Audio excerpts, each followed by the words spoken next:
Welcome back. We still have a little bit of green on the SGX screens, though it's slightly off the highest levels of the morning. But it's about a 50-point pop is what the SGX is indicating. Let's take the conversation forward with Aditya Suresh, Head India Research and Strategy at Macquarie.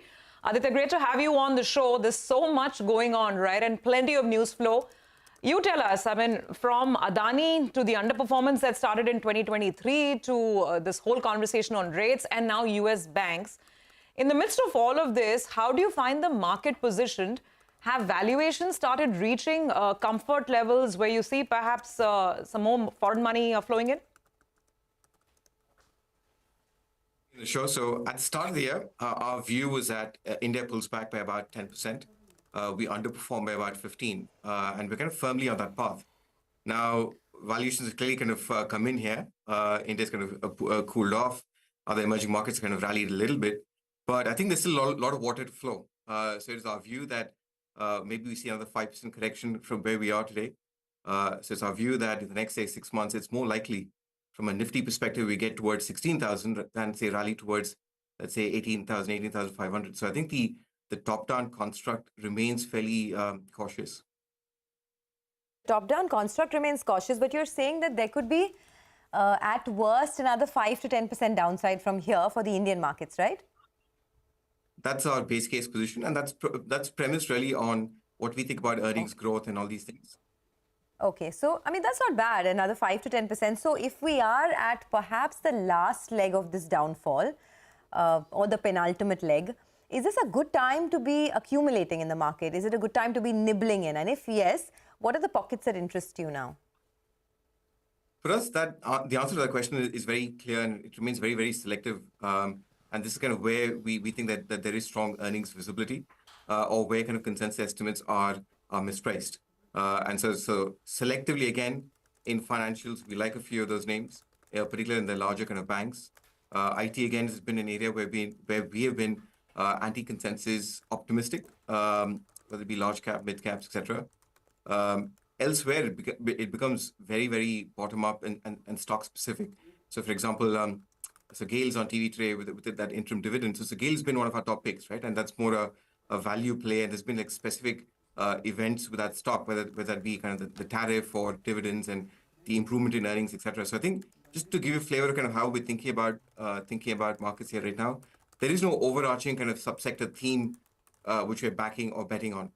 It is very bottom up. It is very bottom up. Do you, when you say another 5%, I mean, right? I mean, these are always in the ballpark. Can't really pinpoint. But how can you just run us through what your earnings growth expectations are, and where are we going to see this either a turn in earnings, or is this just the market falling to where earnings are right now? What will cause an upturn is what my question is, Aditya, and where will that earnings surprise come from?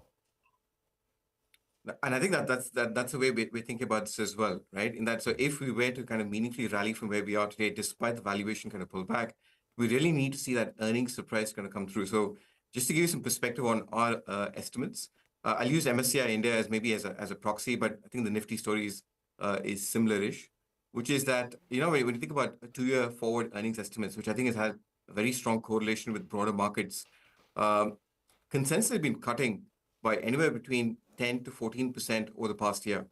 So there's been fairly sharp cuts. Even so, today, kind of the 2-year forward EPS growth story is about, say, 15% for consensus. On our own kind of bottom-up math, we get to about, say, 12, 13%, right? On our own kind of that 12, 13%, what we're saying is that even if I apply, say, an 18 times 2-year forward on this, I would see about, say, 5% say downside to MSCI India. Within this, I think the main themes are about kind of, when you think about earnings, again, so like financials and IT have been areas where you're actually seeing earnings upgrades. But the entire kind of overpowering kind of message has been about the margin cuts elsewhere, right? Whether it be in consumer, energy, materials, all these kind of sectors. So I think where we would expect, to the extent that we had to see a turnaround in earnings again, I think the margin downside, that's already in the base across a lot of sectors, right?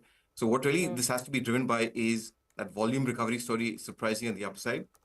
And on that, again, I think a lot of the real-time indicators that you're looking at, it's faltering, right? So whether it be kind of optimism on the manufacturing sector, exports, even say top-end consumer spending, it's kind Sure. of flatlining. Pent-up demand is kind of those effects are kind of Sure. easing. So it's going to be volume-led incrementally for us to rally from here. Okay. Aditya, let me just take you up on that point on IT a little further, because that's an interesting call. I heard you talk about upgrades, and that's what makes you a little optimistic. But it's also a highly exposed sector to everything and all this noise and headlines coming from the US. Doesn't that worry you? And within IT, what kind of stocks and companies are you picking? No, exactly, right. So I think there's an element of when you actually look at estimates again. The top line kind of growth for IT is about say 12-13% over the next say 2 years. I would concede and we would admit that there is downside risk to those estimates, and I think all the headlines which are more recent that probably kind of exacerbates that risk. So there is kind of cuts there on the revenue side, which I think are still to be captured and factored in. But I think on the other side of the story is that I think margins have clearly bottomed. There's been very sharp cuts to fiscal 24, fiscal 25 margin estimates, and so we think there's a bit of that offset there to kind of to balance out some of these cuts on the top line. Still, I think IT is an area where if the question is, can this sector grow at say 12-13% EPS, and do you have visibility on this? Selectively, again, we do have visibility on this, and valuations are kind of pulled back. Names in itself, yeah, it's not just the large caps. So we do like a few mid caps. In the large caps, HCL Tech is our kind of top pick. Okay, HCL Tech is your top pick. Got that. Aditya, we thank you on that note. Thanks a lot for joining in and talking about some themes, some stocks, and the IT space that we just